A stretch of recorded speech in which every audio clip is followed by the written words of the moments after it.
Break तो बाद तुहाडा मुड़ स्वागत है। चंजी जी, जिस तरह असीं ब्रेक तो पहलां गल कर रहे सी कि जिहड़ी उत्थों दी मुख धारा दी राजसी लीडरशिप सी सारी एक मंच ते इकट्ठी होकर जिस तरह वो अपने संघर्ष वल अगे वध रही है, तां इहदे विच तुसीं की देखदे हो कि क्यों उन्हां नूं दुबारा ये सारे कुछ ते जाके जिस तरह उत्थे अतवाद उत्थे लहर बड़ी तगड़ी सीगी, दहशतगर्दी सीगी जिहड़ी पिछले लगभग 20 साल तो उस स्टेट ਦੇ ਵਿੱਚ ਅਸਥਿਰਤਾ ਬਣੀ ਹੋਈ ਹੈ, ਇਹਦੇ ਨਾਲ ਉਹ ਸਥਿਰਤਾ ਹੋਰ ਵਧੇਗੀ ਜਾਂ ਇਹ ਕਿਸ ਤਰ੍ਹਾਂ ਦੀ ਸਥਿਤੀ ਤੁਹਾਨੂੰ ਨਜ਼ਰ ਆਉਂਦੀ ਹੈ ਕਿ ਉੱਥੇ ਕੀ ਹੋਏਗਾ? ਜੰਡੂ ਸਾਹਿਬ, ਇੱਕ ਗੱਲ ਤਾਂ ਸਮਝਣ ਵਾਲੀ ਜਿਹੜੀ ਇਹਦੇ 'ਚ ਸਾਰੇ ਗੱਲ 'ਚ ਇਹ ਹੈ, ਜਿਹੜੇ ਬਾਕੀ ਦਰਸ਼ਕਾਂ ਨੂੰ ਵੀ ਸਮਝਣ ਦੀ ਗੱਲ ਹੈ ਕਿ ਜਿੰਨੇ ਲੀਡਰਾਂ ਦੇ ਤੁਸੀਂ ਨਾਂ ਲਏ ਨੇ ਉਹ ਸਾਰੇ ਨੈਸ਼ਨਲਿਸਟ ਲੀਡਰ ਨੇ ਔਰ ਉਹਨਾਂ ਨੇ ਬੜਾ ਲੰਮਾ ਸਮਾਂ ਇਸ ਨੇਸ਼ਨ ਨੂੰ ਸਰਵ ਕੀਤਾ ਔਰ ਲੋਕਾਂ ਦੀ ਵਿੱਚ ਉਹਨਾਂ ਦੀ ਭਰੋਸੇਯੋਗਤਾ ਸੀ। ਇਸ ਨਵੇਂ ਐਕਟ ਬਣਨ ਨਾਲ ਉਹਨਾਂ ਦੀ ਆਪਣੀ ਜਿਹੜੀ ਭਰੋਸੇਯੋਗਤਾ ਹੈ ਉਹ ਵੀ ਸ਼ੱਕ ਦੇ ਘੇਰੇ 'ਚ ਆ ਗਈ ਹੈ, ਜਿਸ ਨਾਲ ਉਹ ਖੁਦ ਐਲੀਨੇਟ ਹੋ ਗਏ ਨੇ। ਜਿਹੜੇ ਕਸ਼ਮੀਰ ਦੀ ਦੇਸ਼ ਤੋਂ ਵੀ ਐਲੀਨੇਟ ਹੋ ਗਏ ਨੇ, ਕਸ਼ਮੀਰੀਆਂ ਤੋਂ ਵੀ ਐਲੀਨੇਟ ਹੋ ਰਹੇ ਨੇ।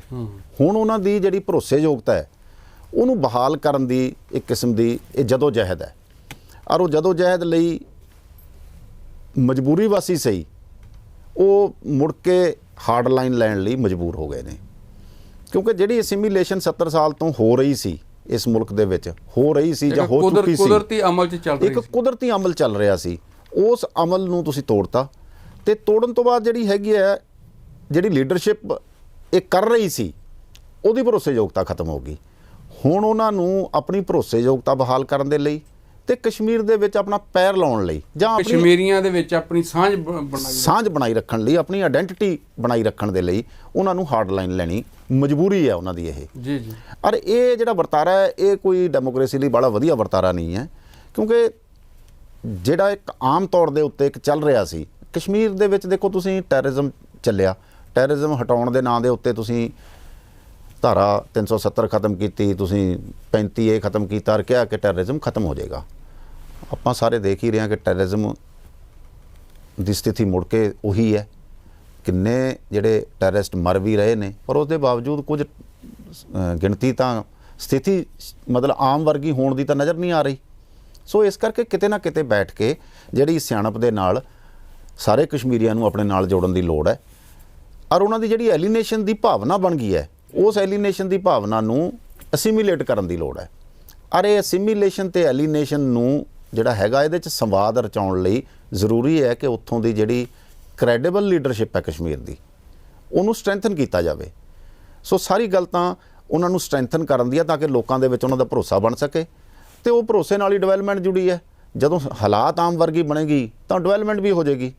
ਸੋ ਮੇਰਾ ਸੋਚਣਾ ਤਾਂ ਇਹਦੇ ਬਾਰੇ ਇੱਕ ਚਰਨਜੀਤ ਜੀ ਇਹ ਵੀ ਗੱਲ ਆ ਰਹੀ ਸੀ ਕਿ ਜਦੋਂ ਤੋਂ ਇਹ ਸਾਰਾ ਕੁਝ ਹੋਇਆ ਹੈ ਉਸ ਤੋਂ ਬਾਅਦ ਉੱਥੋਂ ਦਾ ਜਿਹੜਾ ਆਬਾਦੀ ਦਾ ਤਵਾਜ਼ਨ ਹੈ ਉਸ ਨੂੰ ਬਦਲਣ ਦੇ ਲਈ ਵੀ ਜਿਹੜੇ ਯਤਨ ਹੋ ਰਹੇ ਆ, ਭਾਵੇਂ ਕਿ ਉੱਥੋਂ ਦੇ ਜਿਹੜੇ ਲੋਕਲ ਲੋਕ ਹੈ ਚਾਹੇ ਉਹ ਜੰਮੂ ਦੇ ਹੈ ਚਾਹੇ ਉਹ ਕਸ਼ਮੀਰ ਦੇ ਹੈ ਉਹਦਾ ਵਿਰੋਧ ਕਰ ਰਿਹਾ, ਪਰ ਇਸ ਤਰ੍ਹਾਂ ਦਾ ਜਿਹੜਾ ਯਤਨ ਹੈ ਉਸ ਨੂੰ ਤੁਹਾਨੂੰ ਕੀ ਲੱਗਦਾ ਹੈ ਕਿ ਉਹ ਕੋਈ ਉੱਥੇ ਤਬਦੀਲੀ ਕਰ ਸਕੇਗਾ?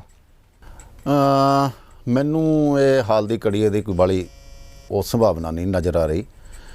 ਜੰਡੂ ਸਾਹਿਬ, ਜਿਵੇਂ ਤੁਹਾਨੂੰ ਪਤਾ ਹੀ ਹੈ ਕਿ ਇਹ ਤਜਰਬਾ ਰੂਸ ਨੇ ਵੀ ਕੀਤਾ ਸੀ ਪਰ ਉਹ ਬੜਾ ਕਾਮਯਾਬ ਨਹੀਂ ਹੋਇਆ।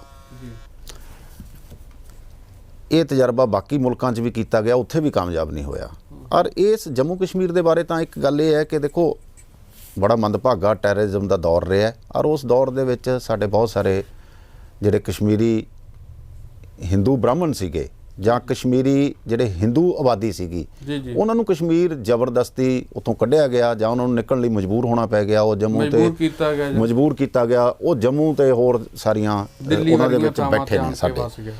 ਸੋ ਜਿਹੜਾ ਹੈਗਾ ਲੋੜ ਤਾਂ ਇਸ ਗੱਲ ਦੀ ਹੈ ਕਿ ਇਸ ਤੋਂ ਪਹਿਲਾਂ ਕਿ ਬਾਕੀ ਸਾਰਾ ਕੰਮ ਅਸੀਂ ਸ਼ੁਰੂ ਕਰੀਏ ਕਿ ਸਾਨੂੰ ਉਹਨਾਂ ਨੂੰ ਪਹਿਲਾਂ ਉੱਥੇ ਜਾ ਕੇ ਸਥਾਪਿਤ ਕੀਤਾ ਜਾਵੇ। ਉਹਨਾਂ ਦੀ ਲੈਂਡ ਵੀ ਹੈ, ਉਹ ਜੰਮੇ ਵੀ ਉੱਥੇ ਹੀ ਨੇ, ਉਹਨਾਂ ਦਾ ਵੀ ਉਨਾ ਹੀ ਹੱਕ ਹੈ ਉਸ ਉਹਦੇ ਵਿੱਚ ਕਸ਼ਮੀਰ ਦੇ ਵਿੱਚ ਔਰ ਉਹ ਬੇਸਿਕਲੀ ਕਸ਼ਮੀਰੀ ਹੀ ਨੇ।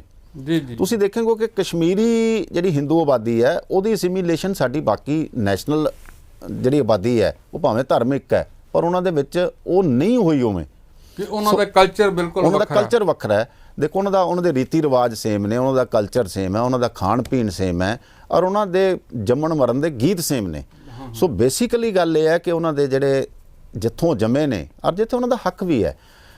ਲੋੜ ਇਸ ਗੱਲ ਦੀ ਹੈ ਕਿ ਸਭ ਤੋਂ ਪਹਿਲਾਂ ਜਿੱਥੋਂ ਸ਼ੁਰੂ ਹੋਇਆ ਸੀ ਉਹਨਾਂ ਦੀ ਬਹਾਲੀ ਦਾ ਉਹਨਾਂ ਦੀ ਮੁੜ ਬਹਾਲੀ ਕੀਤੀ ਜਾਵੇ ਤੇ ਉਸ ਤੋਂ ਬਾਅਦ ਜਿਹੜੇ ਬਾਕੀ ਦੇ ਤਜਰਬੇ ਕੀਤੇ ਜਾ ਸਕਦੇ ਨੇ। ਔਰ ਇੱਕ ਨੈਚੁਰਲ ਪ੍ਰੋਸੈਸ ਹੈ, ਉਸ ਪ੍ਰੋਸੈਸ ਦੇ ਵਿੱਚ ਜਿੱਥੇ ਵੀ ਕਦੇ ਡਿਵੈਲਪਮੈਂਟ ਦੀ ਲੋੜ ਹੋਊਗੀ, ਉਹ ਭਾਵੇਂ ਉਹ ਸਰਮਾਏ ਦਾ ਤਾਂ ਕੋਈ ਏਰੀਆ ਨਹੀਂ ਹੁੰਦਾ ਤੇ ਨਾ ਹੀ ਡਿਵੈਲਪਮੈਂਟ ਦਾ। ਔਰ ਦੁਨੀਆ ਇੰਨੀ ਛੋਟੀ ਬਣ ਗਈ ਹੈ, ਇਹਨੂੰ ਕਸ਼ਮੀਰ ਬਨਾਮ ਹਿੰਦੁਸਤਾਨ ਬਨਾਮ ਜਾਂ ਕੋਈ ਦੇਖਣ ਦੀ ਲੋੜ ਹੀ ਨਹੀਂ ਹੈ, ਕਿਉਂਕਿ ਇੱਕ ਨੈਚੁਰਲ ਪ੍ਰੋਸੈਸ ਹੈ ਡਿਵੈਲਪਮੈਂਟ ਦਾ। ਉਹ ਡਿਵੈਲਪਮੈਂਟ ਦੇ ਪ੍ਰੋਸੈਸ 'ਚ ਕਸ਼ਮੀਰ ਨੇ ਵੀ ਸ਼ਾਮਲ ਹੋ ਜਾਣਾ ਹੈ। ਜੀ ਜੀ ਜੀ। ਸੋ ਲੋੜ ਇਸ ਗੱਲ ਦੀ ਹੈ ਕਿ ਪਰ ਜਿਹੜੀ ਐਲੀਨੇਸ਼ਨ ਹੈ ਲੋਕਾਂ ਦੀ, ਉਸ ਐਲੀਨੇਸ਼ਨ ਨੂੰ ਦੂਰ ਕੀਤਾ ਜਾਵੇ, ਜਾਂ ਜਿਹੜੇ ਉਹਨਾਂ ਦੇ ਖਦਸ਼ੇ ਨੇ ਐਲੀਨੇਸ਼ਨ ਹੋਣ ਦੇ ਕਿ ਸਾਨੂੰ ਅਸੀਮੀਲੇਟ ਕਰ ਲਿਆ ਜਾਏਗਾ, ਸਾਡਾ ਕਲਚਰ ਖਤਮ ਕਰ ਦਿੱਤਾ ਜਾਏਗਾ, ਸਾਡੇ ਧਰਮ ਨੂੰ ਖਤਰਾ ਹੋ ਜਾਏਗਾ, ਸਾਡੀ ਕਸ਼ਮੀਰੀਅਤ ਨੂੰ ਖਤਰਾ ਹੋ ਜਾਏਗਾ, ਇਹ ਉਹਨਾਂ ਨੂੰ ਵਿਸ਼ਵਾਸ 'ਚ ਲੈਣ ਦੀ ਲੋੜ ਹੈ।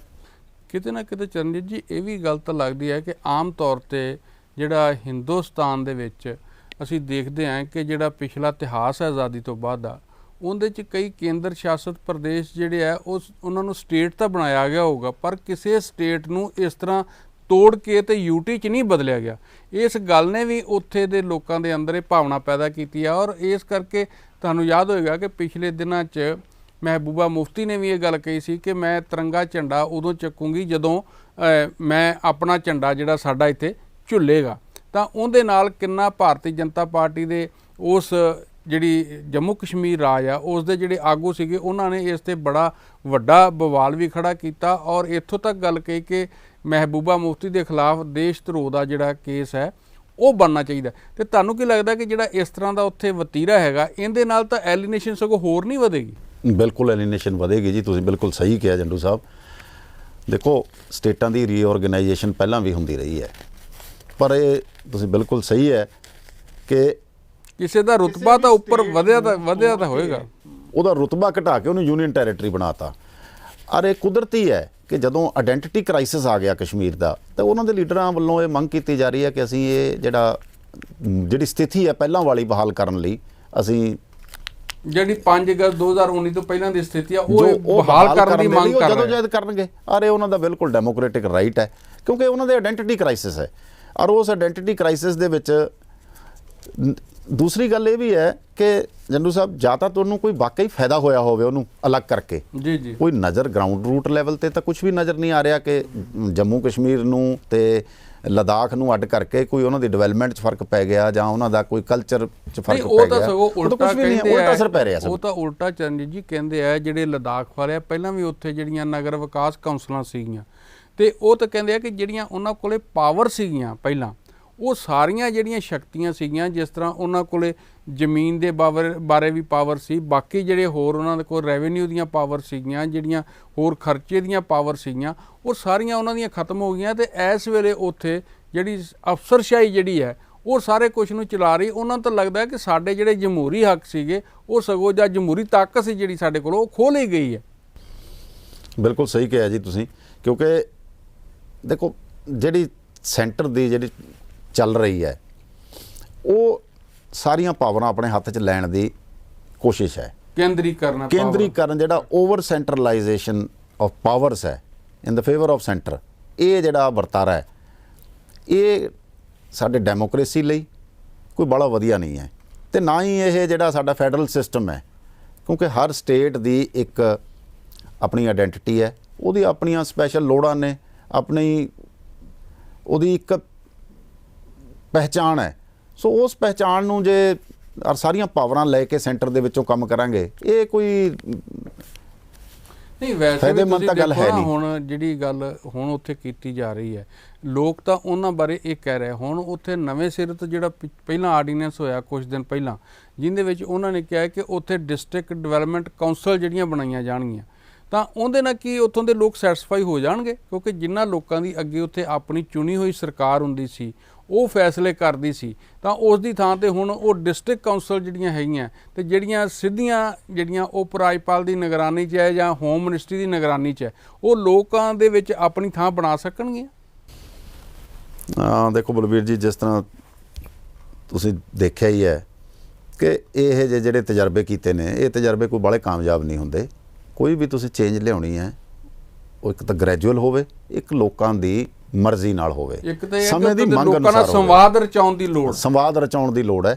ਤੇ ਬਿਨਾਂ ਸਵਾਦ ਤੋਂ ਜਿਹੜੇ ਉੱਪਰੋਂ ਠੋਸੇ ਗਏ ਫੈਸਲੇ ਨੇ ਉਹ ਕਦੇ ਕਾਮਯਾਬ ਨਹੀਂ ਹੁੰਦੇ। ਅਸੀਂ ਦੇਖ ਰਹੇ ਹਾਂ ਕਿ ਬਾਕੀ ਜਗ੍ਹਾ ਵੀ ਜਿਹੜੇ ਅਜਿਹੇ ਫੈਸਲੇ ਠੋਸੇ ਜਾ ਰਹੇ ਨੇ ਕੇਂਦਰ ਸਰਕਾਰ ਵੱਲੋਂ, ਜਾਂ ਕੇਂਦਰੀਕਰਨ ਦਾ ਜਾਂ ਦੂਸਰਾ ਹੈ, ਉਹ ਕੋਈ ਬਾਹਲੇ ਲੋਕਾਂ ਵੱਲੋਂ ਸਰਾਹੇ ਨਹੀਂ ਜਾ ਰਹੇ।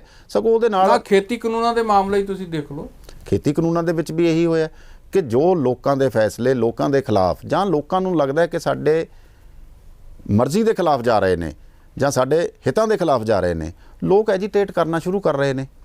ਸੋ ਕਸ਼ਮੀਰ ਵੀ ਉਹਦੇ ਤੋਂ ਕੋਈ ਜਿਹੜਾ ਵੱਖਰਾ ਨਹੀਂ ਹੈ।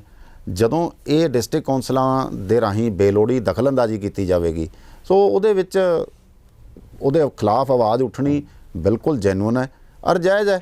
ਔਰ ਉਹ ਆਵਾਜ਼ ਉੱਠਣੀ ਵੀ ਸਗੋਂ ਇਸ ਗੱਲ ਦਾ ਸਬੂਤ ਹੈ ਕਿ ਡੈਮੋਕ੍ਰੈਟਿਕ ਜਿਹੜਾ ਵਰਤਾਰਾ ਹੈ, ਲੋਕ ਉਹਦੇ ਲਈ ਅਜੇ ਵੀ ਤਿਆਰ ਨੇ ਆਪਣੀ ਗੱਲ ਕਹਿਣ ਲਈ ਤੇ ਆਪਣੇ ਹੱਕ ਰੱਖਣ ਲਈ, ਉਹ ਸੰਘਰਸ਼ ਕਰਨ ਨੂੰ ਵੀ ਤਿਆਰ ਨੇ। ਸੋ ਮੇਰੇ ਖਿਆਲ ਦੇ ਵਿੱਚ ਤਾਂ ਆਉਣ ਵਾਲੇ ਸਮੇਂ ਦੇ ਵਿੱਚ ਇਹ ਬੜਾ ਕੋਈ ਕਾਮਯਾਬ ਨਹੀਂ ਹੋਣਾ ਜੀ। ਵੈਸੇ ਵੀ ਚੰਦੀ ਜੀ ਅਸੀਂ ਦੇਖਦੇ ਹਾਂ ਕਿ ਜੰਮੂ ਕਸ਼ਮੀਰ ਦੇ ਲੋਕ ਜਿਹੜੇ ਆ, ਜਦੋਂ ਦੀ ਧਾਰਾ 35 ਖਤਮ ਹੋਈ ਆ, ਉਹ ਇਹ ਵੀ ਮਹਿਸੂਸ ਕਰ ਰਹੇ ਆ ਕਿ ਉਹਨਾਂ ਦੇ ਬੱਚਿਆਂ ਦੀ ਨੌਕਰੀਆਂ ਕਿੱਥੋਂ ਆਉਣਗੀਆਂ, ਕਿ ਜੇ ਬਾਹਰਲੇ ਲੋਕ ਆ ਗਏ ਤਾਂ ਉਹਨਾਂ ਦੇ ਬੱਚਿਆਂ ਨੂੰ ਨੌਕਰੀਆਂ ਕਿੱਦਾਂ ਮਿਲਣੀਆਂ। ਉਹ ਬੇਸ਼ੱਕ ਜਿਹੜਾ ਕਸ਼ਮੀਰ ਦਾ ਹਿੱਸਾ ਹੈਗਾ ਉਹ ਵਾਦੀ ਦਾ ਹਿੱਸਾ ਹੈਗਾ, ਉੱਥੋਂ ਦੇ ਜਿਹੜੇ ਜ਼ਿਲ੍ਹੇ ਆ ਉਹਨਾਂ ਦੀ ਸਥਿਤੀ ਕੁਛ ਹੋਰ ਹੈ, ਜੰਮੂ ਦੀ ਕੁਛ ਹੋਰ ਹੈ, ਪਰ ਫਿਰ ਵੀ ਜੰਮੂ ਦੇ ਲੋਕਾਂ ਨੂੰ ਉਹ ਜਿਹੜੀ ਉਹਨਾਂ ਦੀ ਇੱਕ ਖਾਸ ਉਹਨਾਂ ਦਾ ਇੱਕ ਸੀਗੀ ਹੱਕ ਸੀਗਾ ਉਹਨਾਂ ਨੂੰ ਕਿ ਉਹਨਾਂ ਦੇ ਬੱਚਿਆਂ ਨੂੰ ਕਿ ਉਹ ਹੀ ਉੱਥੇ ਨੌਕਰੀ ਲੈ ਸਕਦੇ ਆ। ਉਹ ਵੀ ਤਾਂ ਖੁੱਸਿਆ ਹੈਗਾ ਨਾ, ਉਹ ਵੀ ਤਾਂ ਇਸ ਨੂੰ ਮਹਿਸੂਸ ਕਰਦੇ ਹੈਗੇ ਆ। ਬਿਲਕੁਲ ਸਹੀ ਹੈ ਜੀ। ਇਹ ਸਿਰਫ ਜੰਮੂ ਕਸ਼ਮੀਰ 'ਚ ਹੀ ਨਹੀਂ ਹੈ, ਇਹ ਵਰਤਾਰਾ ਸਾਰੀਆਂ ਬਾਕੀ ਹਿਲ ਸਟੇਟਸ 'ਚ ਵੀ ਹੈ, ਜਾਂ ਜਿਹੜੀਆਂ ਸਾਡੀਆਂ ਦੂਰ ਦੀਆਂ ਸਟੇਟਾਂ ਨੇ, ਨਾਰਥ ਈਸਟ ਦੀਆਂ ਨੇ, ਉਹਨਾਂ 'ਚ ਵੀ ਇਹ ਹੈ, ਸਿੱਕਮ 'ਚ ਵੀ ਹੈ।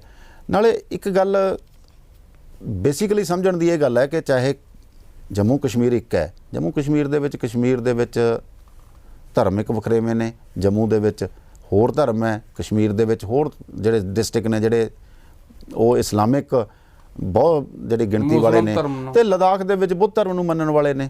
ਪਰ ਉਹਨਾਂ ਦੇ ਵਿੱਚ ਇਹ ਹੈ ਕਿ ਤਿੰਨੇ ਜਿਹੜੀ ਖਿੱਤੇ ਨੇ, ਤਿੰਨੇ ਜੰਮੂ ਕਸ਼ਮੀਰ ਹੈ ਜਾਂ ਵਾਦੀ ਹੈ ਜਾਂ ਲੇਹ ਲਦਾਖ ਹੈ, ਉਹਨਾਂ ਦੇ ਵਿੱਚ ਜਿਹੜੀ ਨੌਕਰੀਆਂ ਲਈ ਰਾਖਵਾਂ ਕਰਨ ਇਹਨੂੰ ਨਾ ਕਹੀਏ, ਪਰ ਨੌਕਰੀਆਂ ਉਹ ਕਸ਼ਮੀਰੀਆਂ ਲਈ ਦੇਣ ਦਾ ਜਿਹੜਾ ਉਪਬੰਧ ਸੀਗਾ, ਇਹ ਬਿਲਕੁਲ ਉਹਨਾਂ ਦੇ ਖਦਸ਼ੇ ਜਾਇਜ਼ ਨੇ ਔਰ ਇਹ ਖਦਸ਼ੇ ਦੂਰ ਕਰਨ ਦੀ ਲੋੜ ਹੈ ਆਉਣ ਵਾਲੇ ਸਮੇਂ ਦੇ ਵਿੱਚ। ਜੇ ਦੂਰ ਨਹੀਂ ਕਰਾਂਗੇ ਤਾਂ ਹੋਰ ਸਮਾਂ ਵੀ ਖਤਮ ਹੋ ਰਿਹਾ। ਤੁਸੀਂ ਸੰਖੇਪ 'ਚ ਆਪਣੀ ਗੱਲ ਨੂੰ ਕਰੋ, ਖਤਮ ਕਰ ਦਿਓ ਸੰਖੇਪ 'ਚ। ਸੋ ਮੇਰੇ ਖਿਆਲ ਦੇ ਵਿੱਚ ਤਾਂ ਜੀ ਜਿਹੜਾ ਇਹ ਕਸ਼ਮੀਰੀਅਤ ਦੀ ਐਲੀਨੇਸ਼ਨ ਜਿਹੜੀ ਹੋਈ ਹੈ, ਉਹਨੂੰ ਮਿਲ ਕੇ ਔਰ ਸੰਵਾਦ ਰਜਾ ਕੇ ਦੂਰ ਕਰਨ ਦੀ ਲੋੜ ਹੈ, ਨਾ ਕਿ ਉਹਨਾਂ ਨੂੰ ਹੋਰ ਐਲੀਨੇਟ ਕਰਨ ਦੀ। ਦੋਸਤੋ, ਸਾਡੇ ਅੱਜ ਦੇ ਜਿਹੜੇ ਪ੍ਰੋਗਰਾਮ ਹੈ ਇਸ ਦਾ ਸਮਾਂ ਵੀ ਸਮਾਪਤ ਹੋ ਰਿਹਾ।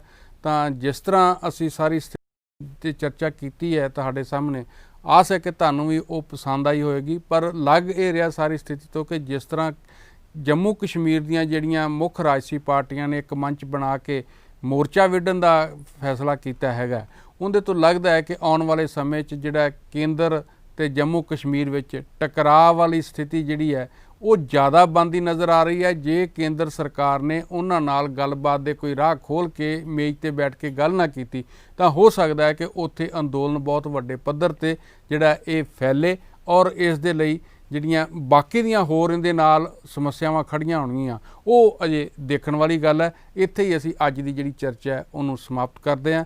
ਤੁਹਾਡਾ ਬਹੁਤ ਬਹੁਤ ਧੰਨਵਾਦ।